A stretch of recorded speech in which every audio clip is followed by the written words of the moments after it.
নমস্কাৰ সকলোকে স্বাগতম জনাইছো আসাম কেৰিয়াৰ পইণ্ট ইউটিউব চেনেলৰ অন্য এটা নতুন ভিডিঅ' লৈ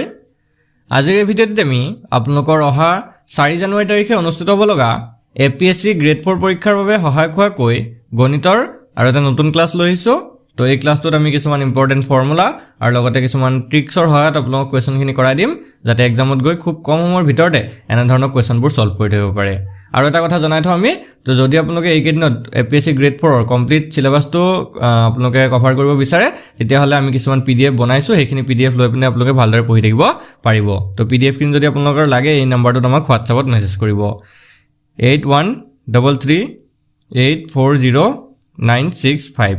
এটো আমাৰ WhatsApp নম্বৰ হয় ইয়াত আপোনালোকে কেৱল 99 টকা পেমেন্ট কৰিলে আমি এপিএসসি গ্ৰেড 4 অল সাবজেক্টৰ পিডিএফ সমূহ সেন্ড কৰি দিম আৰু হেখিনি আপোনালোকৰ ক্লাস 6 7 আৰু 8 লেভেলৰ তাতে সব কোৱেশ্যন এড কৰা থাকিব তো যদি আপোনালোকৰ লাগে এতিয়া মেছেজ কৰি লৈ ল'ব ঠিক আছে এতিয়া আমি কোৱেশ্যনখিনি চাও তো ফাৰ্স্ট কোৱেশ্যনটো চাওক কি কৈছে তিনজন লৰাৰ গড় বয়স 16 বছৰ যদি তেওঁলোকৰ বয়সৰ অনুপাত 4:5:7 হয় তেন্তে সৰু লৰাটোৰ বয়স কিমান হ'ব The average age of 3 boys is 16 years if the ratio of their ages is 4:5:7 what is the age of the younger boy এতিয়া ভালকে চাব কি কৈছে তিনজন লৰাৰ গড় বয়স 16 বছৰ বুলি কৈছে আৰু হিহঁতৰ অনুপাতটো কিমান দিছে 4:5:7 হনে এতিয়া আমাক তিনজন লৰাৰ গড় বয়সে দিছে 16 বছৰ হয় নহয় তিনজন লৰাৰ গড় হৈছে 16 বছৰ আমি যদি টোটালটো উলিয়াবলৈ যাওঁ হনে তিনজন লৰাৰ টোটাল বয়সটো যদি উলিয়াবলৈ যাওঁ তেতিয়া কি হ'ব 3 পূৰণ 16 হ'ব কাৰণ গড়টোৰ লগত আমি ডাইৰেক্ট যিমান থাকে সিমান পূৰণ কৰিলে টোটালটো ওলাই যাব তো 3 পূৰণ 16 কৰিলে কিমান হ'ব 3 6 গুণ 18 কৰিলে 1 3 গুণ 3 কে 4 48 ইয়াৰ্স হলনে টোটাল বয়সটো হ'ব 48 ইয়াৰ্স আৰু হিহঁতৰ অনুপাতটো কেনেকৈ দিছিলে 4:5:7 তো আমি এজনৰ বয়সটো ধৰি লৈছো 4x এনেকৈ আপোনালোকে ধৰি ল'ব এজনৰ বয়সটো 5x আৰু এজনৰ বয়সটো হৈছে 7x ভালকে মন কৰিব দেই এতিয়া আমাৰ কোৱেশ্যনটোৰ যেটো মেইন আনসাৰ হেকন লাবগে তো এজনৰ বয়স 4x এজনৰ বয়স 5x আৰু এজনৰ বয়স 7x বুলি কৈছে আৰু ইহঁতৰ টোটাল বয়সটো পাইছো আমি 48 তো এটো সিম্পল কি হ'ব 4x + 5x + 7x আৰু ইয়াৰ মানটো কিমান হ'ব 48 বুজি পাইছে এতিয়া তো 4x + 5x + 7x কৰিলে কিমান হ'ব 4 এর পাশে 9 9 হাতে হ'বগে 16 তো 16x = 48 তো x ৰ ভ্যালুটো ইয়াৰ পৰা ওলাই যাব x = কি 48/16 আৰু 48ক যদি 16 এ কাটো আমি এটো কিমান হ'ব 3 বাৰ যাব হয় না নহয় তো x ৰ ভ্যালুটো আমি কিমান পাই গলো 3 x ৰ ভ্যালুটো পালো 3 এতিয়া আমাক সুধিছিলে যে তেন্তে সৰু লৰাটোৰ বয়স কিমান হ'ব তো আটাতকে সৰু লৰাটোৰ বয়সটো আছিল 4x তো 4 পূৰণ 3 হ'ব হয় নহয় 4 পূৰণ 3 হ'ব তো 4 3 গুণ হ'ব 12 তো সৰু লৰাটোৰ বয়সটো হ'ব 12 বছৰ অপচন সি টো হ'ব কাৰেক্ট আনসাৰ আৰু আটাতকে ডাঙৰ লৰাটোৰ বয়স যদি উলিয়াব দিলেতেন তেতিয়া 7x হলতেন 7 পূৰণ 3 মানে 7 3 গুণ 21 বছৰ হলতেন আৰু মাজু লৰাটোৰ বয়স 5 পূৰণ 3 15 বছৰ হলতেন তো এনে ধৰণে আমাক যেটোৱে প্ৰশ্ন দিয়ে তেনেকে ধৰণে উলিয়াব লাগিব ঠিক আছে নেক্সট কোৱেশ্যনটোলৈ যাওঁ কি কৈছে চাওক এ বি সি ৰ গড় বয়স 20 বছৰ যদি এ আৰু বি ৰ গড় বয়স 19 বছৰ হয় তেন্তে সি ৰ বয়স কিমান The average age of A, B, C is 20 years. If the average age of A and B is 19 years, then what is the age of C? ভালকে চাওক কি কৈছে এবাৰ প্ৰথমতে তিনটা A, B, C তিনজনৰে গড় দিয়া আছে 20 বছৰ হয়নে A, B, C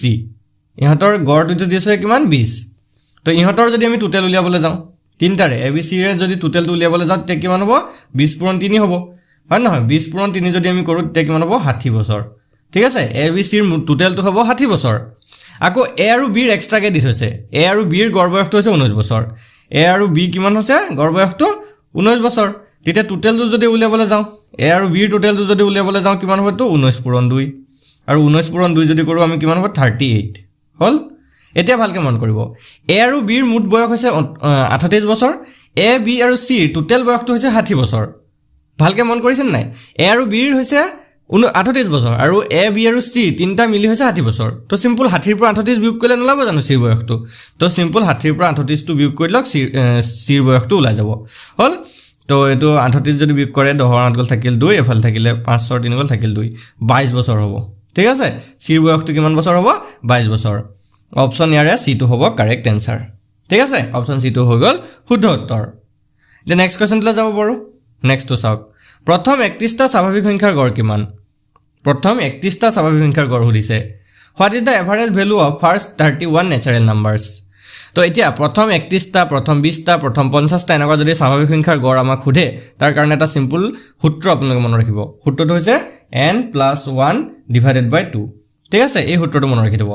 n মানে হৈছে ইয়াতে ন্যাচাৰাল নাম্বাৰ ঠিক আছে ফাৰ্স্ট ন্যাচাৰাল নাম্বাৰ মানে প্ৰথম যিমানটা স্বাভাৱিক সংখ্যা দিয়া থাকিব সিমানটা আপোনালোকে তাত n ৰ জাগাত লিখি দিলে হ'ল তো ইয়াতে যদি আমি n ৰ চাবলৈ যাওঁ n ৰ ভ্যালুটো ইয়াত 31 হয় তো সিম্পল এটো কি হ'ব সূত্ৰটো বহালে 31 + 1 / 2 তো 31 একে হ'ব 32 আৰু তলত 2 32ক 2 যদি আমি কাটি দিও এটো হ'ব 16 ঠিক আছে প্ৰথম 31টা স্বাভাৱিক সংখ্যাৰ গড় যদি সোধে তেটো হ'ব 16 অপচন সি টো হ'ব কারেক্ট आंसर বুজি পাইছে অপচন সি টো হৈ গল শুদ্ধ উত্তৰ একদমই সিম্পল হয় আৰু ইমান টান আহিব বুলি আপোনালোকে ভাবি নাথাকিব কাৰণ এটো গ্ৰেড 4 হয় আৰু ক্লাছ এটো যেটো সিলেবাস এটো ক্লাছ 6 7 আৰু 8 লৈকে থাকিব তো ইমান আপোনালোকে টেনচন ল'বলগীয়া কথা নহয় এতিয়া নেক্সট কোৱেশ্চন লাগবাৰো নেক্সট তো চাওক পদাৰ্থ বিজ্ঞান আৰু ৰসায়ন বিজ্ঞানত পোৱা ৰাজীৱৰ নম্বৰৰ অনুপাত 5:4 যদি দুইটা বিষয়ত পোৱা নম্বৰৰ পাৰ্থক্য 16 হয় তেন্তে দুইটা বিষয়তে পোৱা নম্বৰ কিমান হয় ঠিক আছে দুইটা বিষয়তে পোৱা মুঠ নম্বৰ কিমান হৈছে টোটালটো হৈছে মানে দুইটা বিষয়ত কিমান নম্বৰ পাইছিল টোটাল হেতু হৈছে তো আমি যদি চাও হিয়ত কি বিষয় দিছিলে পদাৰ্থ বিজ্ঞান আৰু ৰসায়ন বিজ্ঞান হয়নে ফিজিক্স আৰু কেমিষ্ট্ৰিত পোৱা নম্বৰ যেটো অনুপাত হেতু আছিল 5:4 তো আমি এটা ধৰি লৈছো 5x আৰু এটা ধৰি লৈছো 4x ফিজিক্সত পাইছিলে 5x আৰু কেমিষ্ট্ৰিত পাইছিলে 4x ঠিক আছে আৰু ইহঁতৰ পাৰ্থক্যটো 16 পাৰ্থক্য মানে কি ডাঙৰটোৰ পৰা সৰুটো বিয়োগ কৰক মানে কি 5x - 4x 5x - 4x মানে হৈছে 16 তো 5x ৰ পৰা 4x গলে থাকিব x আৰু x ৰ ভ্যালুটো ওলাই গল 16 হয় নহয় x ৰ ভ্যালুটো যদি 16 ওলাই গল তো ফিজিক্সত কিমান পাইছিলে 5 * 16 নহয় জানো আৰু কেমিষ্ট্ৰিত কিমান পাইছিলে 4 * 16 তো 5 16 হ'বগে ইয়াৰ ভ্যালুটো হ'বগে 80 আৰু 4 16 হ'বগে 64 ঠিক আছে তো 80 আৰু 64 তো টোটালটো উলিয়াব দিছিলে 80 + 64 কৰি দিয়ক 80 + 64 কৰিলে ভলে 4 8 6 14 144 ঠিক আছে টোটালটো কিমান লালে 144 অপচন ইয়াৰে এটো হ'ব কাৰেক্ট आंसर এটোই হয় সিম্পল একদম কোশ্চনটো অলপ স্পিডত কৰিবলৈ চেষ্টা কৰিছো কাৰণ আপোনালোকৰ টাইম কম আছে হাতত হয় নহয় যদি লাহে লাহে বুজাব লাগে লাহে লাহে কৰি দিম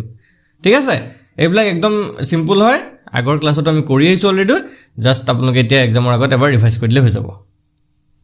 নেক্সট তো চাওক তেতিয়া যদি 60% ৰ a সমান 3/4 ৰ b হয় তেন্তে a ৰেশিও b কিমান হ'ব ঠিক আছে a to b কিমান হ'ব এতিয়া ইয়াতে এটা কথা মন কৰিব এই যে আমাৰ এনেকে দিয়া থাকে ন a to b মানে a অনুপাত b এটোক আমি কিন্তু a/b হিচাপেও লিখিব পাৰো ঠিক আছে a/b মানে এটো ভগ্নাংশ হয় আসলতে অনুপাতটো কি হয় আসলতে এটা ভগ্নাংশ হয় ঠিক আছে এই যে 3/4 যে লিখা থাকে এটোক আমি 3:4 বুলিও লিখিব পাৰো কিন্তু বুজি পাইছেন নাই তো এটো পিছত আপোনালোকৰ হেল্প হ'ব মানে এই কোৱেশ্চনটোতে দৰকাৰ পৰিব হেকাৰণে মই আগতীয়াকৈ কৈ লৈছো তো কি কৈছে ভালকে চাওক যদি 60% ৰ a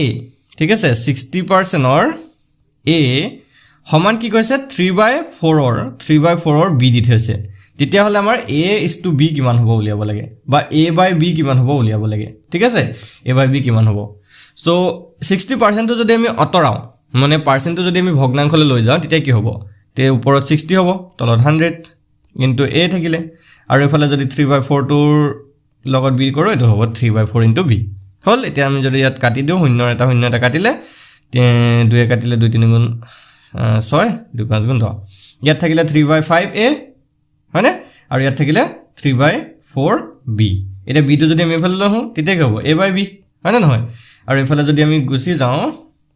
মানে 3/5 টো লৈ যাওঁ তেতিয়া কি হ'ব 5/3 হৈ যাব তো এফালে 3 ক্যান্সেল হল থাকিলে 5/4 তো a/b কি থাকিলে 5/4 হয়নে নহয় কি কৈছো ভালকে চাওক a/b কিমান 5/4 তো a ৰেশিও b আমাক উলিয়াব দিছিলে a to b তো এটো হৈ যাব 5:4 হয় নহয় 5:4 আমাৰ কারেক্ট आंसर হ'ব তো এটো কোনটো অপচন আছে চাওক অপচন বি আছে অপচন বি টো হ'ব কারেক্ট आंसर বুজি পাইছে খেলমিলটো লগা নাই সকে একদমই সিম্পল হয় তো খালি ভালকে এটো জানি গলে হৈ যাব এবাৰ জাস্ট খালি শিকি যাব ভালকে টেকনিকটো শিকি যাব তেতিয়া আপোনালোকে এক্সামত যিকোনো ধৰণৰ এনেকুৱা ধৰণৰ আহিলে মানে পাৰি যাব ঠিক আছে আৰু এইবিলাক আহে মানে এনেকুৱা ক্লাস 8 ত আপোনালোকৰ 7 ত এনেকুৱা ধৰণৰ কোৱেশ্চন বিলাকে থাকে তো নেক্সট কোৱেশ্চন তো চাওক যদি কোনো সংখ্যাৰ 60% ৰ 3/5 সমান 36 হয় তেন্তে সংখ্যাটো কিমান ঠিক আছে যদি কোনো সংখ্যাৰ 60% ৰ 3/5 টো 36 হয় তেতিয়া হলে সংখ্যাটো উলিয়াব দিছে তো আমি ধৰি লৈছো সংখ্যাটো x হয়নে ধৰি লৈছো আমি সংখ্যাটো কি x তো এটা কি হ'ব x ৰ 60% হয় না নহয় x ৰ 60% ৰ 3/4 তো সৰি 3/5 আৰু এইটো কিমান হয় 36 হ'ল তেতিয়া সংখ্যাটো কিমান হ'ব সুধিছে তো ইফালে থাকিলে x ইনটু 60% যদি অতৰাই দিও ওপৰত 60 তলত 100 ইনটু 3/5 এতিয়া যদি শূন্য শূন্য কাটি দিও তাৰ পিছতে 2 যদি কাটি দিও 3 যাব ইফালে যাব 5 হয়নে আৰু ইফালে থাকিলে 36 তো এটো যদি চাম 3 3 গুণ তলত 5 5 গুণ 25 মানে x পূৰণ 9/25 আৰু ইফালে থাকিলে 36 তো 9/25 টো ইফালে গুছি গলে কেনেকৈ হ'ব এটো ওপৰত গুছি যাবগে 25 পূৰণ 36 তলত থাকিব 9 9 যদি আমি 36 কাটি দিও কেবাৰ যাব 9 যদি 36 কাটি দিও তে যাব 9 4 গুণ 36 থাকিলে 25 পূৰণ 4 হয় নহয় 25 পূৰণ 4 যদি আমি কৰি দিও হয় নহয় 25 পূৰণ 4 যদি কৰো এটো হ'ব 100 তো আমি যেটো x ৰ ভ্যালু ওলালে হেতু ওলালে 100 হল যেটো আমাৰ সংখ্যা মানে পাবলগীয়া সংখ্যা এটো আসলে 100 তো অপচন এ টো হ'ব কারেক্ট आंसर বুজি পাইছা অপচন এ টো হৈ গল কারেক্ট आंसर কেলমেলটো লগা নাই কেলমেল পালে আপোনালোকে কমেন্টত জনাই দিব ঠিক আছে আমি কমেন্ট ব্লক চাইবনে আপোনালোকৰ আকৌ নেক্সট ভিডিওত লাগিলে লৈ আনিম তো নেক্সট কোৱেশ্চনটো লাগবৰ হো নেক্সট কোৱেশ্চনটো কি দিছে চাওক the ratio of the present ages of Sita and Gita is 8:9 respectively and the sum of their ages is 68 years what will be the ratio of their ages after 10 years কি কৈছে চাওক ভালকে হিতা আৰু গীতাৰ বৰ্তমান বয়সৰ অনুপাতটো হৈছে 8:9 আৰু তেওঁলোকৰ বয়সৰ যোগফলটো হৈছে 68 বছৰ ঠিক আছে টোটালটো 68 বছৰ হয় 10 বছৰৰ পিছত তেওঁলোকৰ বয়সৰ অনুপাত কিমান হ'ব 10 বছৰৰ পিছত হৈছে কিন্তু ঠিক আছে তো আমি চাও হেতৰ অনুপাতটো কি দিছে তো অনুপাতটো দিছে 8:9 তো আমি বৰ্তমান ধৰিলৈছো গীতাৰ বয়স 8x আৰু হিতাৰ বয়স ধৰিলো হিতাৰ বয়স 8x নেটো সীতা আৰু 9x ধৰিলৈছো আমি গীতাৰ বয়স ঠিক আছে সীতা হৈছে 8x আৰু গীতা হৈছে 9x ঠিক আছে আৰু তেওঁলোকৰ যেটো যোগফল মানে বৰ্তমান বয়সৰ যোগফল হেতু হৈছে 68 মানে কি 8x + 9x হয় না নহয় 8x + 9x = 68 তো 8x আৰু 9x যোগ কৰি যদি আমি তো হ'ব 17x 17x = 68 তো x ৰ ভ্যালুটো কিমান হ'ব x ৰ ভ্যালুটো হ'ব 68/17 উত্তৰে যদি আমি কেটো দি 68ক এটো যাব 4 বাৰ হল তো আমি x ৰ ভ্যালুটো কিমান পালো 4 ভালকে মন কৰিব এতিয়া x ৰ ভ্যালু পালো কিমান 4 এতিয়া আমাক কি সুধিছে 10 বছৰৰ পিছত হিহঁতৰ অনুপাতটো সুধিছে হয় না নহয় তো 10 বছৰৰ পিছত যদি আমি চাও তো বৰ্তমান হিতাৰ বয়সটো কিমান হ'ব বৰ্তমান হিতাৰ বয়সটো হ'ব 8 * 4 তো 8 4 গুণ 32 আৰু গীতাৰ বৰ্তমান বয়সটো হ'ব 9 * 4 9 4 গুণ হৈ গল 36 হয় না নহয় বৰ্তমান এটো এজনে হৈছে সীতা বৰ্তমান সীতাৰ বয়স 32 বছৰ আৰু বৰ্তমান গীতাৰ বয়সটো হৈছে 36 বছৰ এতিয়া হৈছে 10 বছৰ পিছত হিহঁতৰ অনুপাত তো 32 ৰ লগত 10 যোগ কৰিলে আমাৰ এটো হৈ যাব 42 হয়নে আৰু 36 ৰ লগত যদি 10 যোগ কৰি দিও এটো হৈ যাব 46 হয় না নহয় তো 32 অনুপাত 46 হ'ব আৰু 32 অনুপাত 46 যদি আমি 2 ৰে কাটি দিও তো এটো হ'ব 21 অনুপাত 23 হয় না নহয় 21 অনুপাত 23 নহব জানো তো 21 অনুপাত 23 হ'ব এটো হৈছে आंसर 21:23 ঠিক আছে এটো হৈছে आंसर